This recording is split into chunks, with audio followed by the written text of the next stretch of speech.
You're on a path in the woods, and at the end of that path is a cabin. And in the basement of that cabin is a princess. You're here to slay her. If you don't, it will be the end of the world. You make your way up the short path to the cabin. You'll find the princess within.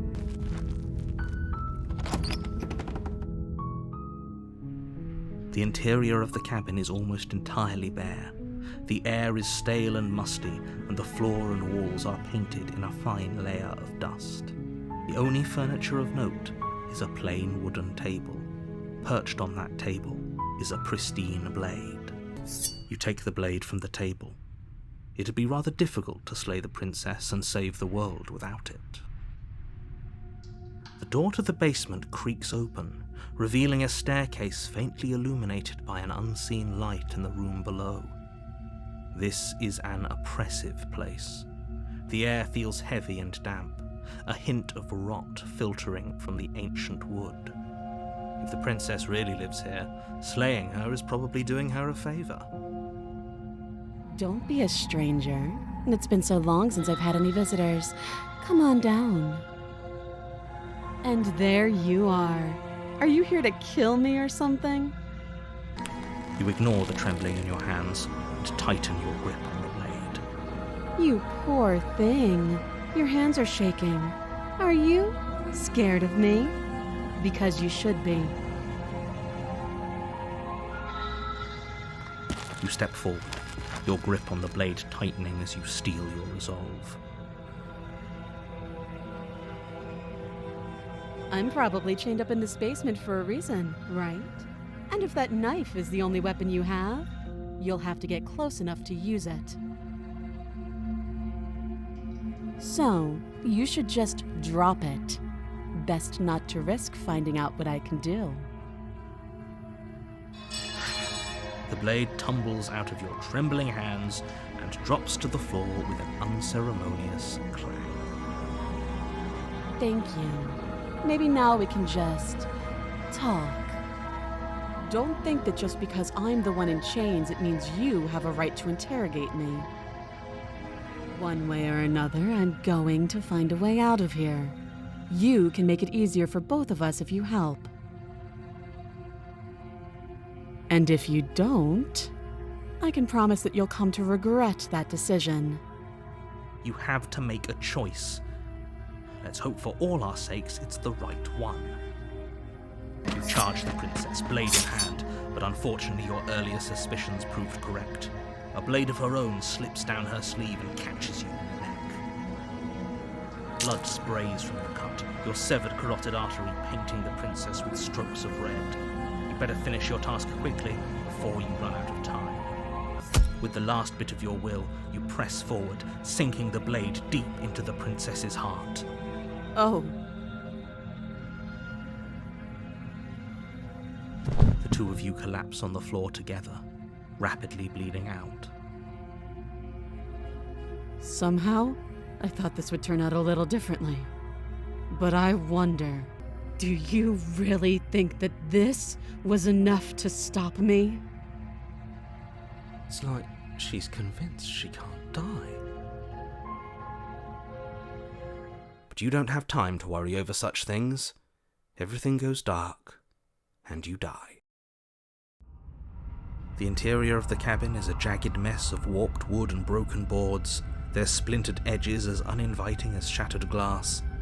The only furniture of note is a pointed table with a pristine blade perched on its edge. You walk up to the wall next to the basement door. It's a wall. There isn't much to see here. You reach forward and rub your hand against the cabin wall. I hope you know how ridiculous you look right now. But there was a mirror a second ago. Now it's gone. Yet another thing in here playing tricks on us. I hate this place. You take the blade from the table. It will be difficult to slay the princess and save the world without a weapon. It feels a bit better to have a weapon in our hands. Let's make her hurt for what she's done to us.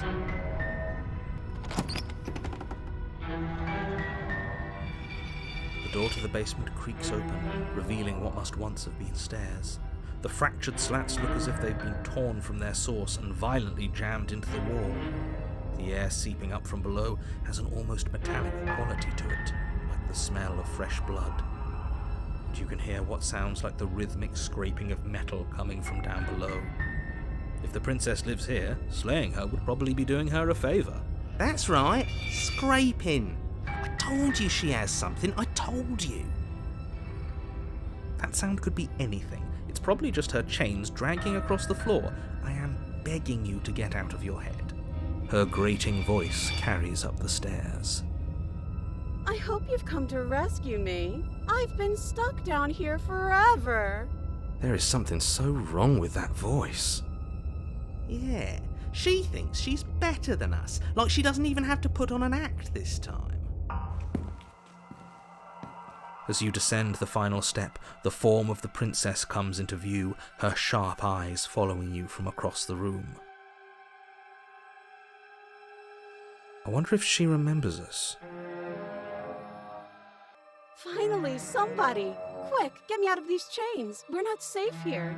And why would I stab you to death? I don't know you. You haven't given me a reason to stab you to death. It would be so silly of me to cut you open and look at your insides. Okay, I could have sworn we didn't mention stabbing anyone to death. Sounds like she's really out for blood. Fortunately for you, she isn't armed. She doesn't even hesitate before darting towards you with a terrifying speed you can't hope to outpace. Ah, shit! Okay, she's down an arm and we still have a weapon. I guess we'll have to use it. And use it you do. But unfortunately for you, and for the entire world, you are horribly outmatched. You keep pace with her for a single brief and wordless exchange, before she severs your hand and, with it, your only line of defence. She's even better at this than she was last time. Bloody cheater. I'm going to kill you now. With a squelch, she does just that. Everything goes dark, and you die. No, fuck that. If we're gonna have to keep doing this over and over and over again, we're not starting in that goddamn woods every time. We're starting in the fucking cabin. The circle's getting smaller and smaller. Running isn't an option anymore. We have to fight. Yeah, but for whom? Someone or something is out there pulling the strings and we're all just puppets until we can figure out how to see them. No wonder things have fallen apart. You do realise that every time you fail, she escapes and an entire world is damned to destruction, right? Hi, it looks like you don't have a way out, so I'm not going to play dumb anymore. But don't worry about how bad you did last time. That's part of the fun. She's toying with us. She's acting like she already knows she's won. Thinking about dying makes us as good as dead. The only thing that matters is survival. Actually, does survival matter? We've died twice and nothing bad has come of it. We just need to find a way to win once. Nothing bad has come of it yet. Plenty bad has come of it. You've left at least one entire world to ruin. The people there mattered. The past isn't real. There's only here and now. Your internal bickering is cut short by the wet sound of slicing meat. From the princess's arms erupt twin blades, glistening with her blood, the empty flesh of her arms flopping at her elbows like torn sleeves. The chain clatters to the floor. She's loose, and she is coming for you. You're going to make me walk over to you, aren't you? Shit. She's coming for us and I'm out of ideas. Fine. You raise your blade above your head. Oh, this is new. What are you going to do? Are you really going to stab yourself? Neat. And then you skewer yourself. Ow. Are we still here? Can we not actually off ourselves? Boo! Huh, that didn't do much of anything. We're tougher than I thought. Oh, a new one of us. I thought that only happens when we die. Did we die? We'd know if we died. Right? You're on a... No, you're in a... Where the hell are you? We're dead, aren't we? We're dead. How long have we been dead? Have we been dead the whole time? Dead.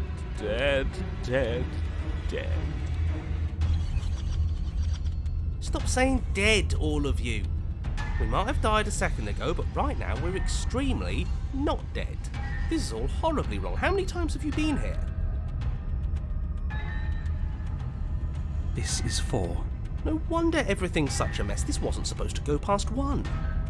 I wonder what you're going to do next. You're so full of ideas, and I love that. But I guess we don't have time to talk about things before the princess advances. Okay, whatever we do gets us another us. Let's see how many we can stack. There's got to be a point where it makes us better than her. As long as we keep moving. It's going to get so loud in here. How are we going to keep it all straight? Who cares about getting better than her? Let's do something weird. Like, really, really weird. Come on, show me something new.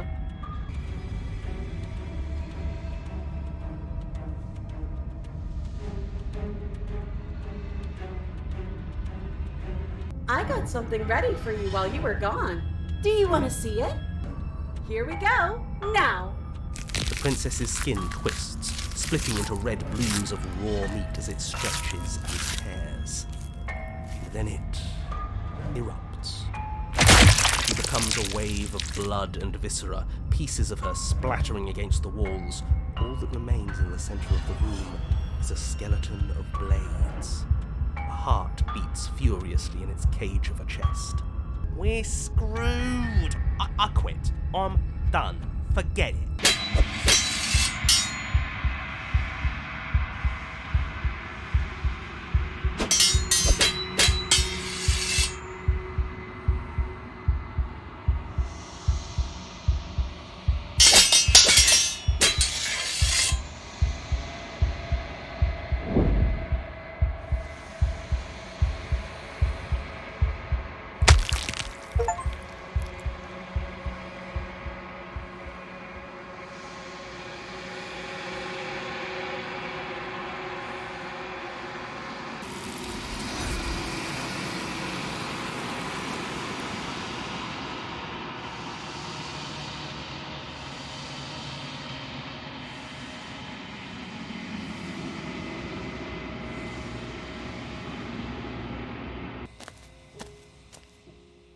Something finds me in the long quiet and brings me the gift of a fragile vessel. This one is sharp and single-minded. She is cruelty, but she is also joy. She will make for an indomitable heart.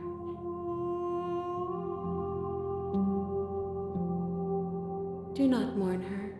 She is exactly where she needs to be. You're on a path in the woods, and at the end of that path is a cabin. And in the basement of that cabin is a princess. Hi, do you think you can get me out of these chains?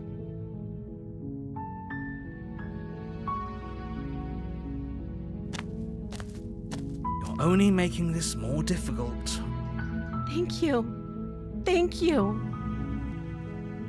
I heard the door slam. They locked you down here too, didn't they? There's a slight panic rising in the princess's voice. If I could just get out of these chains, I know we could force our way out of here together. She barely hesitates before raising her arm to her mouth, her teeth tearing through her limb with the determination of a trapped wolf. Against your better judgment, you place the blade against the ragged, self-inflicted wound on the princess's arm, just above the unyielding chain binding her to this place. Thank you. Now let's get out of here. As the princess approaches the bottom stair, your body steps forward and raises the blade. Wait, this isn't fair. You can't just do that. Watch me. What are you doing? We both know this isn't you. She nervously reaches towards you and takes the blade from your infuriatingly rigid hands. I'm sorry. Everything goes dark, and you die.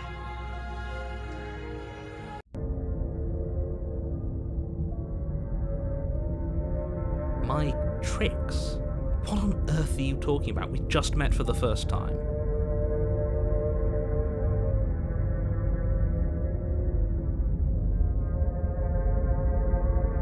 If he doesn't remember what happened, then maybe it's best to keep it that way.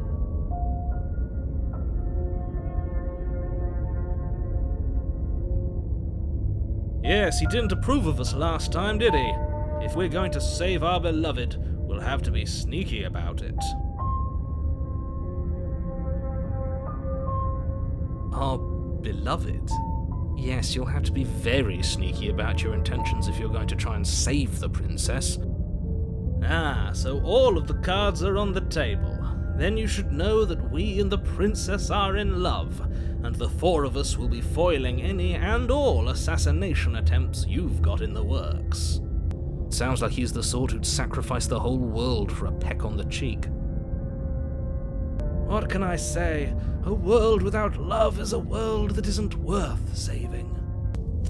A warning before you go any further. She will lie, she will cheat, and she will do everything in her power to stop you from slaying her. Don't believe a word she says. We already told you we're not playing along with your little game. It's your lies that can't be trusted. Her beauty is the only thing in the world we can believe in.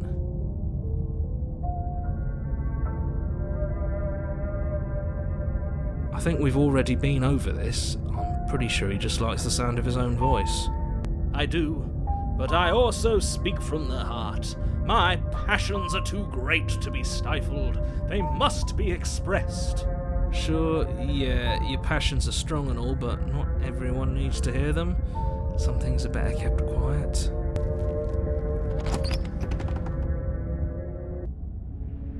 The interior of the cabin is clean and elegant, its stone walls draped in fine-threaded tapestries, a prison befitting a royal prisoner. The only furniture of note is an ornate wooden table with a pristine blade perched on its edge.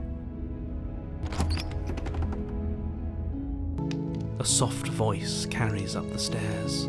Hello? Is someone there? Her voice, it's somehow even more beautiful than last time. I can hear wedding bells already. I've held my tongue till now, but you're taking this a little too far. We barely even know the princess. We can still do right by her without all this over-the-top fawning. It's you, my dashing hero. I was so worried you wouldn't come back. Did you hear that? She said we're dashing. And she called us a hero.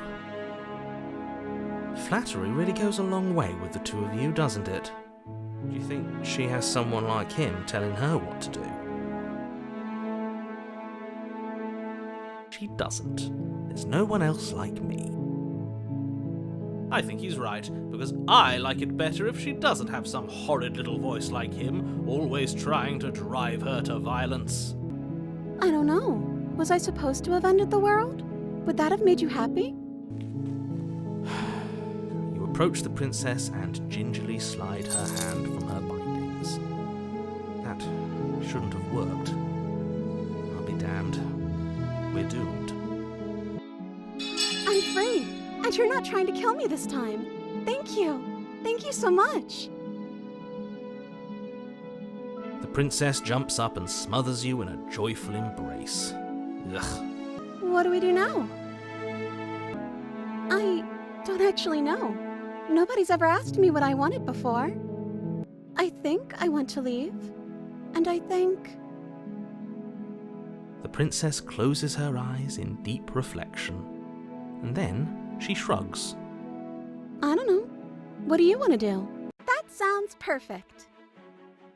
The princess takes your hand, the last hopes of the entire world slipping through your fingers as they intertwine with hers. And what happens after we walk up the stairs? Let's see. Oh, Isn't that interesting? The door slams in your face and the lock clicks. That's a familiar move. Did I do that last time? Then you should know that you won't be able to leave. Oh no! Did someone lock us in here? That's not fair! We're supposed to leave now. She's right. It isn't fair. But the unfairnesses of the world are no match for the strength of true love. Enough with this true love nonsense. You just met her. Of course you wouldn't understand. Our passions run deeper than anything you have ever known. Okay, yeah, let's do it. Like a pair of teenagers in love, you and the princess place your hands on the door together. Blech. And the lock clicks and the door creaks open. Are you kidding me? I told you our love was insurmountable. You and the princess make your way upstairs and then you step outside. A happy ending at last. We did it! What should we do now? Where did everything go? Where did he go? Oh, is he gone? I hadn't noticed. I was too busy staring deep into our beloved's eyes. I'm cold. Is being happy supposed to be so cold? She's cold. Quick, our feathers. Pluck them all and weave her a coat worthy of a princess.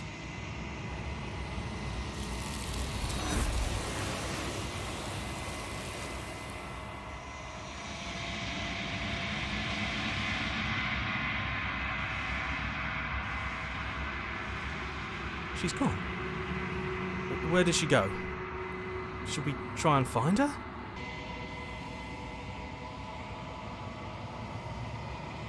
This one is soft and delicate. You molded her to love you, and she'll make for a gentle heart. Do not mourn her. She has served her purpose.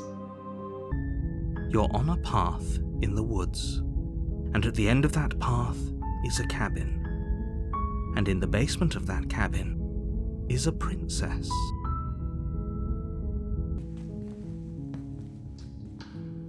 You walk down the stairs and lock eyes with the princess. There's a heavy chain around her wrist, binding her to the far wall of the basement. Hi. Do you think you can get me out of these chains?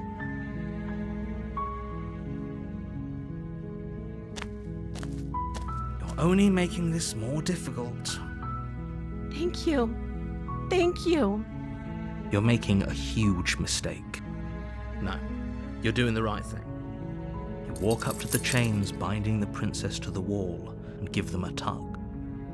They're large and heavy, far too solid for you to even imagine trying to break them apart. I'm guessing you don't have the key? You cut into her flesh. The blade is sharp, and it takes little effort to crack through the bone of her arm. She didn't so much as utter a sound through the whole ordeal. No, she didn't. Wait, this isn't fair. You watch me. What are you doing? Okay, there's no going back now. I'm with you to the end. You bring the blade down to strike at the princess's heart. But she's fast. She ducks to the floor, your blade narrowly grazing her backside. Slaying her won't be easy now that she's free. We could have gotten out of here together. Were you just lying to me this whole time? I don't know what's come over you, but if I have to kill you, then I'll kill you. Do you think I need both of my arms to do that? She pounces on you with the same animal ferocity she used to tear through her arm. But you have a weapon. You raise the blade, digging it under her ribs, aiming directly for the heart. It's not enough to stop her. You feel her claws in your throat, then her teeth, somehow sharp enough to pull apart your flesh and sinew with ease. You collapse to the floor, your body unresponsive as your blood pools on the ground beneath you. She stares down at your ravaged form, eyes shining in the darkness, dress stained in red as her blood and yours both seep into the fabric. If we're lucky, the wound you managed to inflict will be enough to at least delay her escape from this place. If we're very lucky, it will kill her before she can reach the outside world. It can't just end like this, right? As much as I'd prefer for things to have gone differently, I can't deny the reality of what's happened. I'm sorry, but it's over. Everything goes dark, and you die. You take the blade from the shelf. Well, if we're grabbing a weapon, we should probably keep it hidden behind our backs. She doesn't have to know we have it. That's not actually a bad idea. Her voice skitters up from below. Something nasty finds itself on my stairs. Come on down. Don't be scared. I probably won't bite. I recognize that voice as easily as I recognized your nervous little footsteps coming up the path. I know who you are, and I remember what you've done. She must have you confused with someone else. She seems friendly enough. Maybe we can talk our way out of this whole situation. You can't. Unless you slay her right away, she's going to break free and end the world. There's no reasoning with what she is. Look, I'm just throwing ideas out there. I like to think out loud. I'm the kind of guy who likes a discussion. Don't we want to hear what everyone has to say before making any big decisions? You descend the basement steps, entering the dark room below. You can just make out the shape of the princess in the gloom. She's huddled against the far wall, her eyes bright and glaring from amid the thick roots. And there you are, one hand tucked away behind your back, gripping that sharp, sharp blade, no doubt. That's no fair. How would she know that? So, we've dropped the pretenses. Good. Well, I seem to remember you having a tongue. The princess grins as the chains fall from her wrist. She could have gotten out of those the whole time. That sneaky little... A woman after my own heart, really. She knows how to hold her cards close to her chest. The cabin lets prying little beasts like you come as you please, but it insists I stay where I am. That binding I shed is just a symbol of the crueler magic at work in this place. If I'm to leave, I'm to leave with you, and you alone. You toss the blade at the princess's feet. She eyes it with suspicion before kneeling down to pick it up. I wouldn't have done that. Why did you? She creeps forward, taking one cautious step at a time until you and she are face to face. What do you think happens now? And then she buries the blade in your heart. What? No, come on, that's not right. I told you this is what she was going to do. Glee dances across her face as you fall to the ground.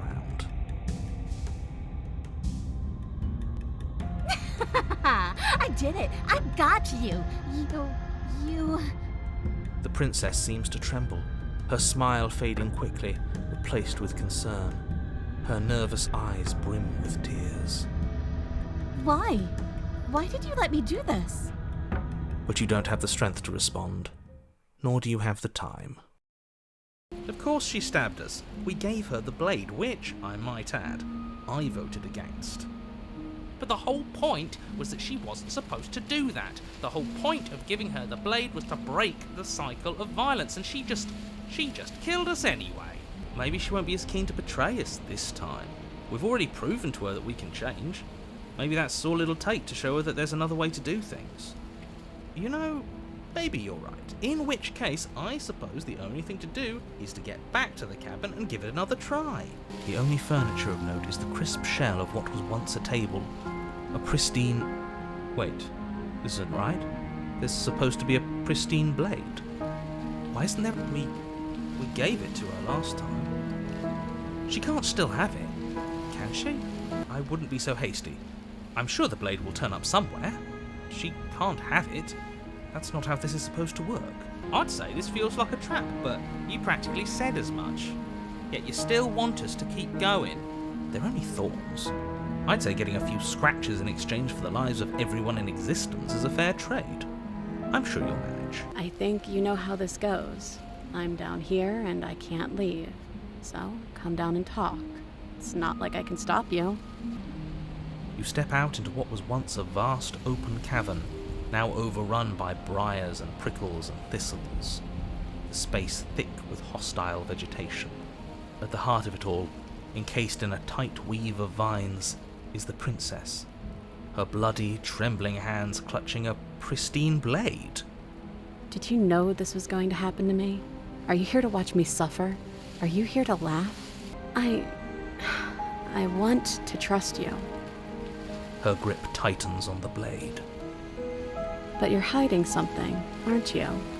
Why would you help me if you weren't helping yourself? The princess clutches the blade closer to her chest. That sounds nice. I'm so tired of the bad blood between us. But it's hard to let it go. You've hurt me. Her eyes dart away from yours for a brief moment. And I've also hurt you. You reach towards her bloodied hands, laying your palm on her trembling fingers. For a moment, she clutches it even tighter, her knuckles going white with the effort. But then the tension fades. Her grip finally loosens and she allows you to take the weapon. You carefully pull it free from the thorns, though they scrape at your skin, leaving red trickles of fresh blood all along your arms. I'll be damned. She really gave it to us. So, did you mean it? Or was I a fool to hand my life to you? You take the blade to the thorny vines imprisoning the princess, and she flinches, relaxing only slightly as the blade slices into the thick vegetation rather than her arm. And she flinches again as the last of the vines is cut away, as if, after all of that, she's still expecting you to turn on her and stab her in the heart. But you're not going to do that, are you? Still, all it would take is a single slip of the blade. The princess falls into your arms, tears streaking down her cheeks. I can't believe you're making me describe this. I hate you. You actually meant it. You rescued me. Her hand slips into yours, and the two of you rush to the basement stairs. Shameful, really, that the same thorns that so graciously allowed you downstairs are now blocking your only way out. A few pointy sticks can't keep us down here. We're both meant for so much more than this. As you swing your blade into the thorns covering the basement stairs, they yield. Both you and the princess ascend the stairs without obstacle. This is unacceptable. The second you step out of this cabin with her, the world ends. Do you hear me? What did the world ever do to you to deserve this? We're finally leaving here together, aren't we? And all we had to do was trust each other. It wasn't easy, but I'm glad we finally could. Hands clasped, the two of you open the door and step out into a new day, you irredeemable murderers. What do we do now? Where's everything going? Why is it so cold?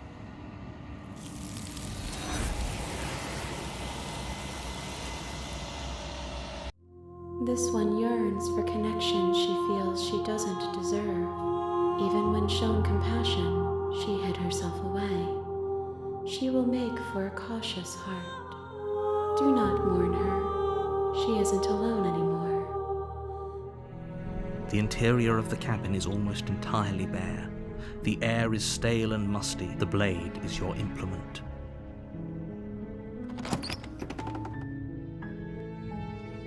The door to the basement creaks open. Her voice softly carries up the stairs. Hello? Is someone there? It's hypnotizing. Don't let it fool you. You must have the wrong address. Great job. You've given away the element of surprise. Good luck, hero. Hi. You were joking about coming to kill me, right? Do you think you could get me out of these chains? I don't think I could bear being down here that much longer. Leaving her alive is too risky. If you don't deal with her soon, she will find a way out. So I'm the only one who liked that idea. One way or another, I'm going to find a way out of here. It would make it easier for both of us if you'd help. But if you don't, I can promise that you'll regret that decision. You walk up to the chains binding the princess to the wall and give them a tug. They're large and heavy. She barely, as she rips her flesh from her. It's the blade from upstairs. You're not sure. Or we could use it to free her. You won't like what happens if you do that. Without hesitation, you bring the blade down and plunge it into the princess's back. Finally. The wound drives her to the ground. Okay. There's no going back now. I'm with you to the end.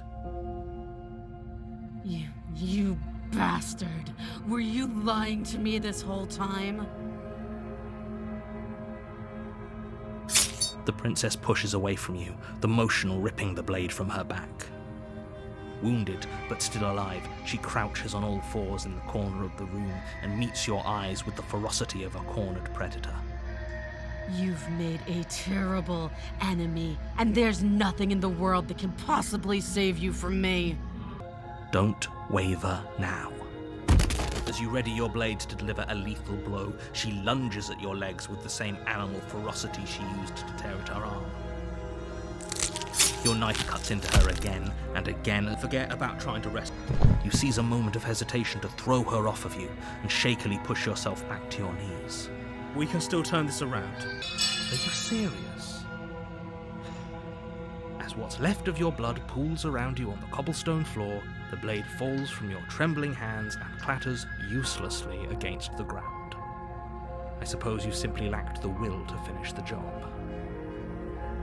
The princess, wounded but still alive, nervously jumps at the blade and kicks it far away from you before retreating into a dark corner of the room.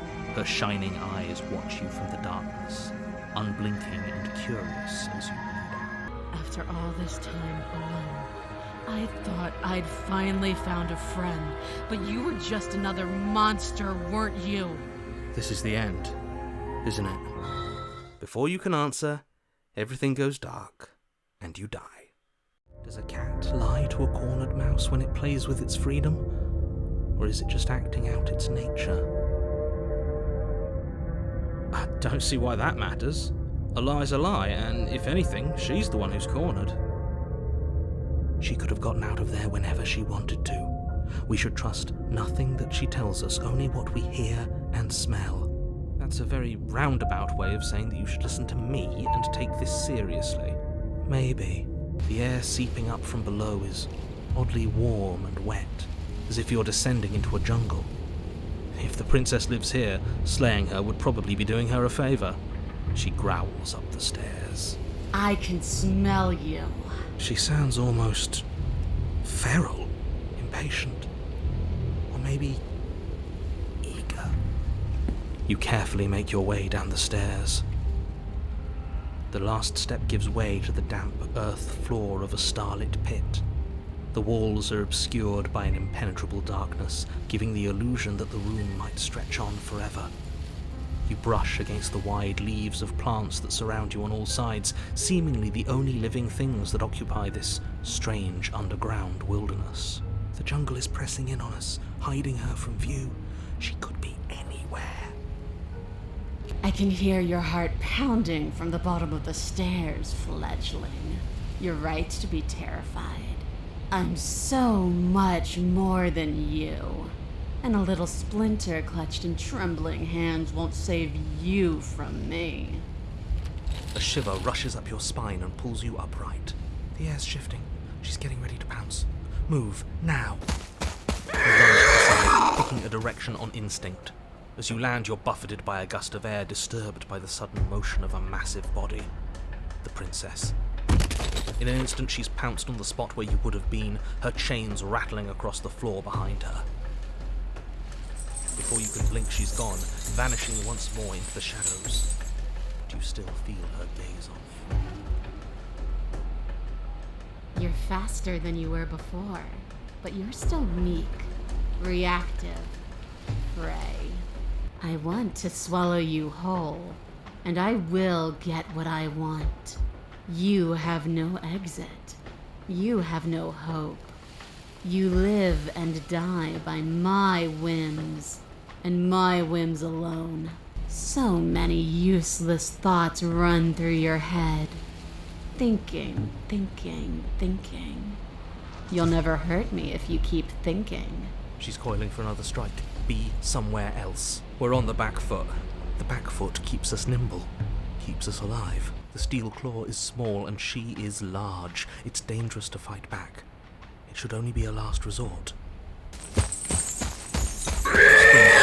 Jungle, barely moving out of the way before the princess surges past you with a speed that makes her practically unseen.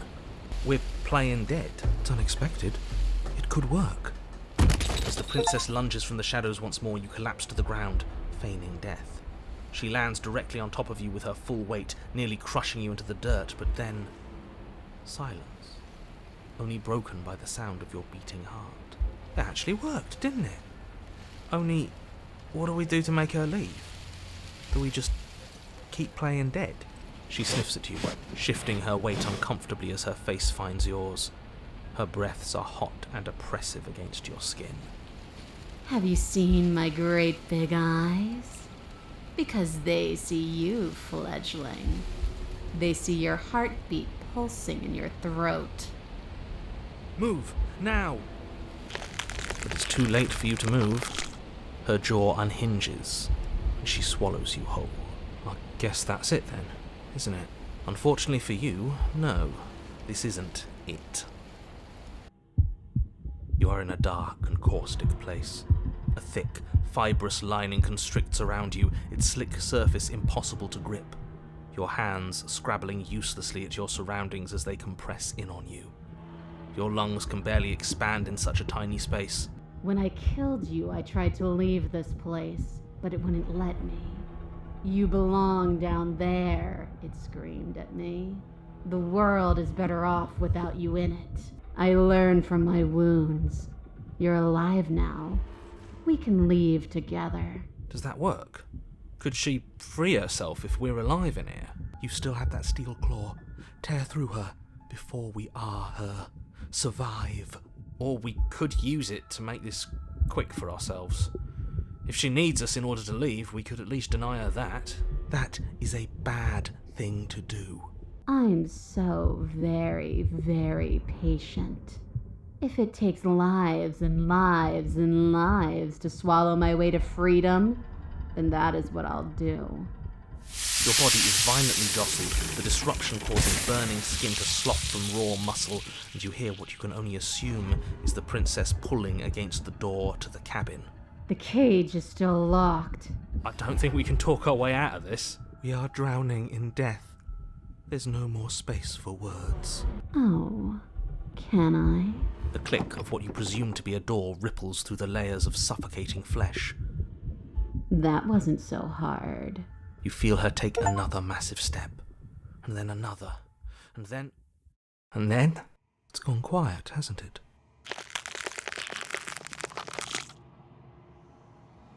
This one is consumed by instinct, a predator pushing those around her to adapt. She will make for a bold heart. The door to the basement creaks open. Her voice carries up the stairs. Who's there? She's so coldly beautiful. Focus on the task at hand. You weren't kidding when you said you were here to kill me.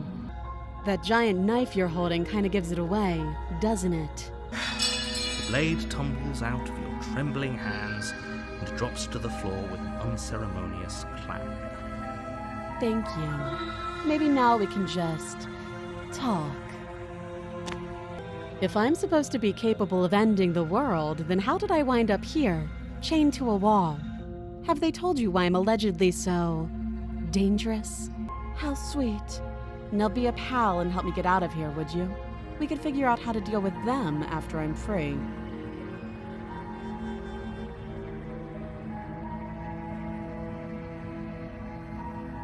You walk up to the chains binding the princess to the wall and give them a tug.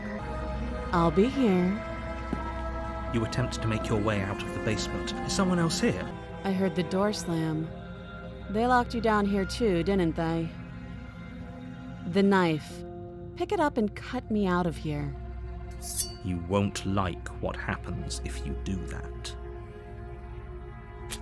Against your better judgment, you place the blade against the princess's arm, just above the massive, unyielding chain. Free from her bindings, the princess turns to face you, her fierce gaze meeting your eye. How is she so composed after losing an arm? It's like she isn't even bothered by it. Thank you. Now let's get out of here. No, we won't have any of that. The stakes are too high. You can't just let her escape into the world. As the princess approaches the bottom stair, your body steps forward and raises the blade. Wait, this isn't fair. You can't just do that. Watch me. Your body lunges forward to sink the blade into her back, but the princess swiftly moves out of the way before you can connect. Stop it. Stop resisting me. I am trying to get you out of here alive. The blade. Move the blade. You're doing your best to help me, aren't you? I can see the conflict in your eyes. I'll make this quick. She steps forward and pries the blade from your rigid hands. Maybe I'll see you in another life. And then she slits your throat with an almost clinical ease. Her face remains unchanged as she watches you collapse to the ground, blood flowing from your butchered neck. This is the end, isn't it? I'm afraid it is. Everything goes dark, and you die. I hope it was worth it. A warning, but she will lie. Yes, don't believe a word she says. Just go in, take the knife, and do what you're supposed to. Wink. Did you just say wink out loud? No, I didn't. Wink. Just ignore this clown and focus on the princess. Her voice, harsh but controlled, carries up the stairs. Is that a visitor I hear? Please, come downstairs. It's been a while since I've had company. I wonder what visitors she could be referring to. Were we not the first? What an interesting development. Why don't you have a seat? The two of us should chat before you bury that thing in my heart. You step towards the princess, but she stops you before you get too close, holding up one shackled hand. There's fine. I'd prefer we keep some distance until we've sorted this out. That's reasonable. We do have a weapon. Might as well put her at ease. You do as she asks and sit on the floor, still a good distance away from her. Thank you. Now, what are your intentions for me? Oh, are we acknowledging that? I thought we weren't going to give away the game. But yeah, I remember. So you've already been here. As much as I would like to remain in denial, it's no use. This has complicated things. It's complicated things how, exactly? Ideally, this was supposed to be one and done. You go to the cabin, you heroically slay the princess, and in the process you save the entire world from being damned to oblivion. The situation right now, where you're getting a second shot at things, is a contingency. A contingency for what? For you failing, obviously. And you being here means that things are going to be a lot harder than they were. I really shouldn't say anything else, I'm just going to make it worse. Just good luck. If you knew this could happen, why didn't you tell us? All of this is incredibly valuable information. It would have changed our actions considerably. I needed you to be in the dark for as long as I could keep you there. It's important. Necessary, even. And maybe I wanted to be the first version of me that you met. I didn't want to be confronted by the alternative. That's pathetic. I never said I wasn't. Focus. This is a serious situation. You shouldn't be daydreaming. Yes, your intentions. You have a knife. What are you going to do with it? Why are you here? There isn't a keyhole in these shackles, and I don't see any keys in your hands either. So I'm afraid my only way out is another surgical removal. Is she forgetting about the shackle on her neck? Or does she think she'd survive a beheading? You're right. Maybe she's delusional. All the more reason not to trust her. Unless she really could survive. Though I suppose you could just be here to kill me. But I don't think that's in either of our best interests. You're looking at me like I might be hiding something. I'm not.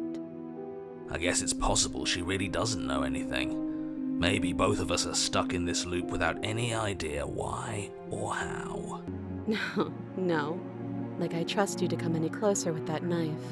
All you're going to do is hand it to me and watch me work. But she would have to cut her head off, right? She can't be suggesting that. She certainly seems confident. Maybe she knows something we don't.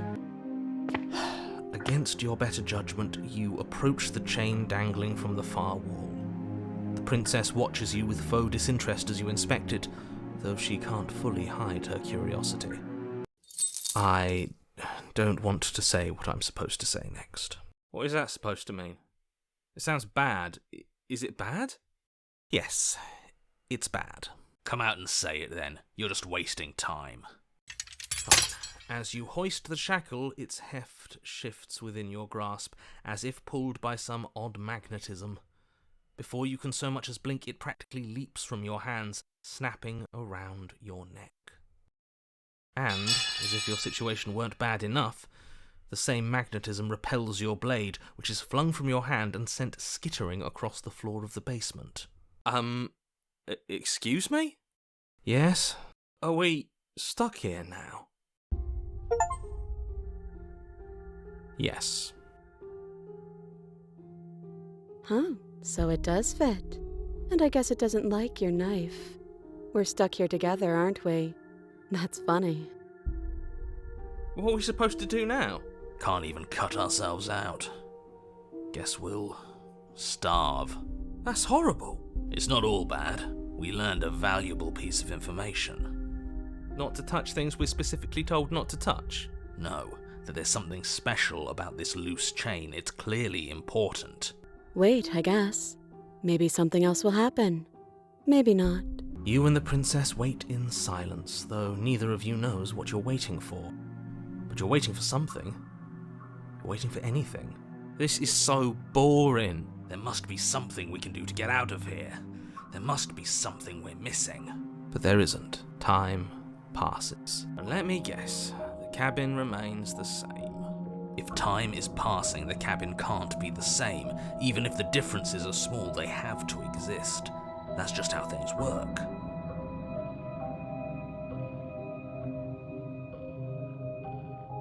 I suppose you're correct. Things are changing. The differences are small at first, a bit of weathering here, a bit of erosion there, but then they get larger and larger. That doesn't make sense. Has our entire concept of time changed? What happened to starving? We should have died by now if the rocks around us are starting to erode. She hasn't starved. I guess she hasn't. Even more silent time passes as you watch roots push themselves through the increasingly porous walls of the basement. Dirt seeps inside, flowing across the stone floor like a liquid, covering the ground and threatening to swallow you both. Time continues to pass, and pass, and pass, until suddenly there are no walls. And then... And? I think he's gone. Would you look at that?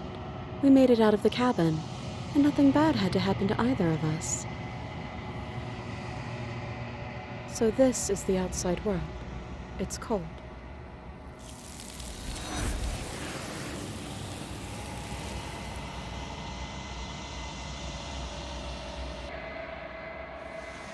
I think you know what I am.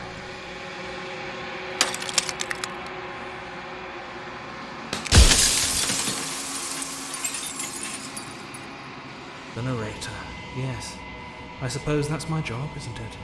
You needed help after all, an objective voice to guide your blade. But you were never supposed to see me. I wonder how many worlds you've damned to extinction to fall this far. Oh, I'm nothing like you. I'm an echo, likely one of many. Somebody made you after all, and I'm what's left of him. Not that I'm the only one who can make that claim. I'm sure you've met many others like me. Of course, that is by both necessity and design. This construct you're in exists in many places at once. Any time you failed, any time you thought yourself dead, it would restart and shunt both your consciousness and hers into another world. But you'll be awake soon, and then it won't be able to work like that anymore. It doesn't hurt. I don't feel pain, not physically. We've already crossed the point of no return. There's no saving me now. Not that there's ever been much of me to save. I'm aware, and if I were you, I'd be more precious about your time. No, I'm not a part of you. But that's all a matter of perspective, isn't it? From one vantage point I must seem wholly foreign, but from another, well, all the versions of me that have existed have collectively heard your every thought and driven your every action. If that isn't being part of you, then what is? Perhaps they thought that admitting to it would have pushed you to certain realizations that would have made finishing your task impossible. Maybe they were just in denial. I'm sure many of them were convinced that they had to be the first version of them you'd encountered.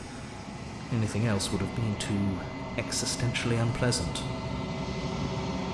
For all I know, each of those other versions of me could have had entirely different understandings of how this construct works. Who's to say which of them are right and which of them are wrong, really? Except for me, I can tell you for a fact that I'm right. Soon I'll be gone entirely, and you'll be left alone with your final choice. So allow me to make my final request.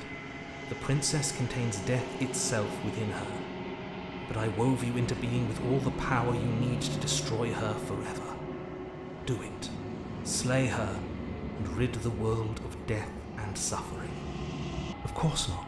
The only way this construct could function was if nobody knew what it was doing. But the bones of the universe are old. It's on the cusp of its dying breath, and the people out there are consumed with thoughts of oblivion. When the patterns are wiped from the sand, when the board is reset, who will remember them? All I've done is give them a chance to live outside of the shadow of the end. I've said my piece, and my time is up. It's like I said, I'm just an echo. And echoes always fade away. You know what you have to do.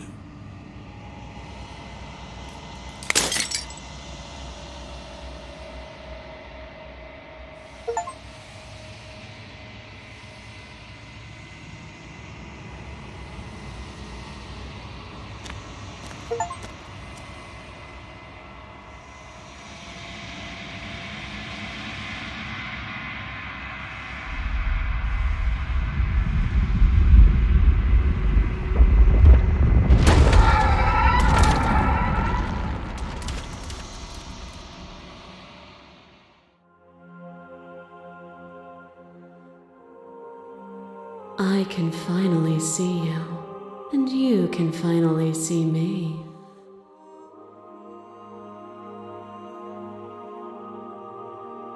It's been so long, and my heart has ached for this moment. I've missed you dearly. When the echo spun us from one into two, he gave you a choice and me a role to play. I am not death, but I contain it in my multitudes. So, will you attempt to destroy me and bring about a world devoid of death and the possibility of meaning?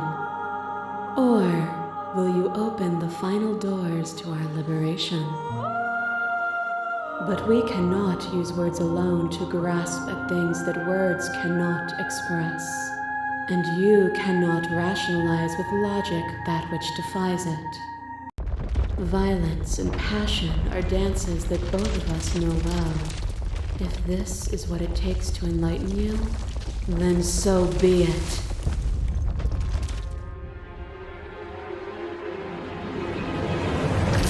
To question everything is to deny the proof of reality that lies in front of you. By believing in your suffering, you make your suffering real. In believing in your limitations, you placed a shackle on your neck. But even then, you remembered the impermanence of the material. and watched as the walls of your prison decayed into nothing. To be impermanent is not to end, but to change. And for the world to be impermanent is to make finite the suffering of all things. Would you strip that gift away and leave them all to suffer in their permanence?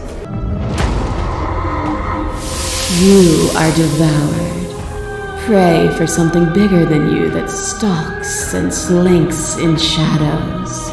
Within, you are tightly bound and choke on heavy air as acid burns its way into your pores. A nest of things devouring within things devouring. But even when dissolved, you gifted me a life.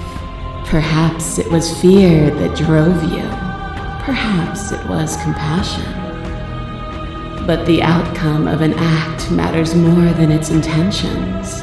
There is a natural order to the cycle of things sustaining things. A world without sustenance is a world without relationships. And it is our relationships that give us form and substance. You seek to remove complexity itself, but it is complexity that adds color to experience. A thought is a vine, and some thoughts nurture thorns that bleed the soul, an endless growth that blots your vision and strangles your trust. When I succumbed to myself, you patiently stood by me and cut the thistles that rooted in my skin. Your compassion is what freed us both, but compassion is a thing that must be nurtured, and you cannot nurture that which cannot change. Your lover drives a stake into your body, and another, and another, and another. Do I miss your heart because I can't stand to see it go?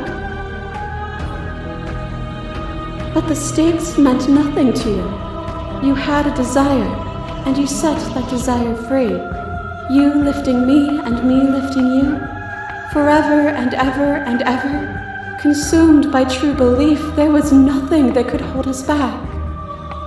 But violence has deformed the form of everything between us.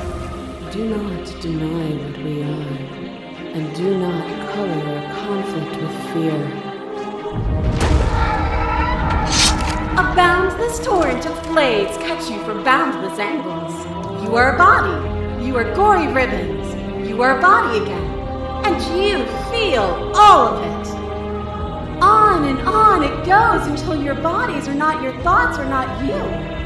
Alive, dead, alive, dead, alive, dead, then alive and dead and alive and dead all at once. You learn to put yourself away and to follow the flow of reality. And you used it to rise above me. You died countless steely deaths, and you lived countless short lives, and yet it is all so far behind you. Unjust impossibilities pushed you to become something you would never have been without them. The echo saw horrors because his eyes were closed. The majesty of being extends beyond any single perspective. Are you starting to see? Nothing is immutable. Everything that is exists only in relation to everything it isn't. There is no constant. There is no center. Open your eyes and accept what we are. We can leave this prison. This universe dies and a new one is born. And that one dies and a new one is born. And you and I get to witness it all, weaving a tapestry of life wherever we go. What I offer you is not perspective. It is truth. Whatever you're trying to do right now, you don't have to do it alone. After all the times you told me that mirror was going to kill me, I'm genuinely surprised you missed me. But you don't have to get into all that. I mean, that's what matters. She's too many things all at once out here. If you want to get through to her, you need some way to get through all of that divine confidence. There's still a piece of me nestled close to where it all began. I can take you there. I can take you to her heart. It's time to resume our dance. She's relentless, isn't she? make this quick. Are you ready? Let's go.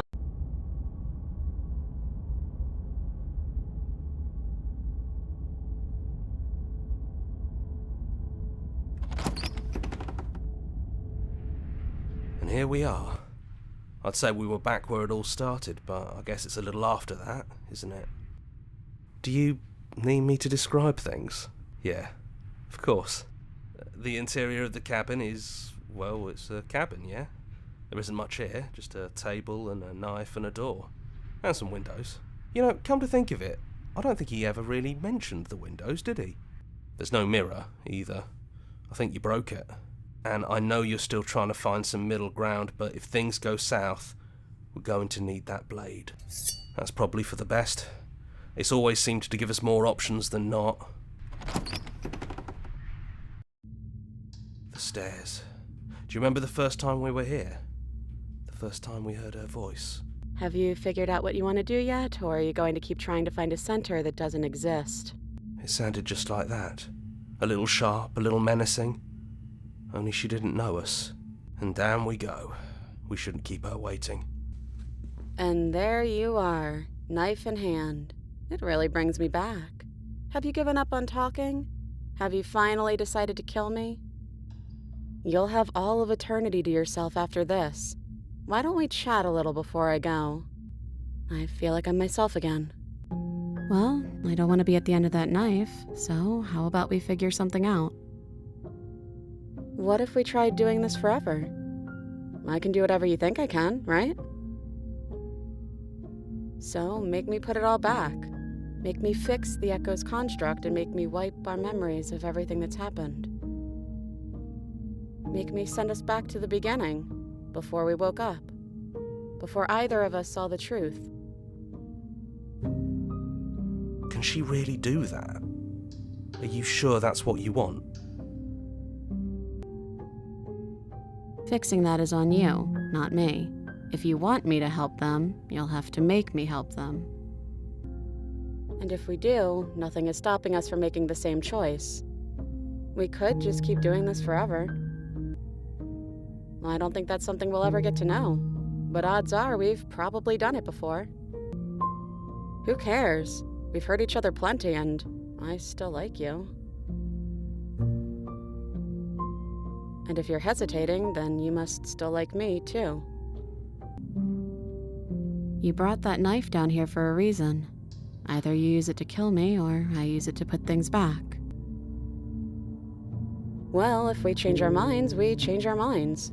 What matters is that we'll always have a choice. This is just the one we're making now. Okay, if this is your choice, then I have your back. I guess I'll see you on the other side.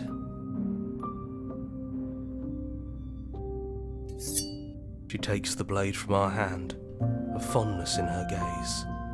Hey, I love you.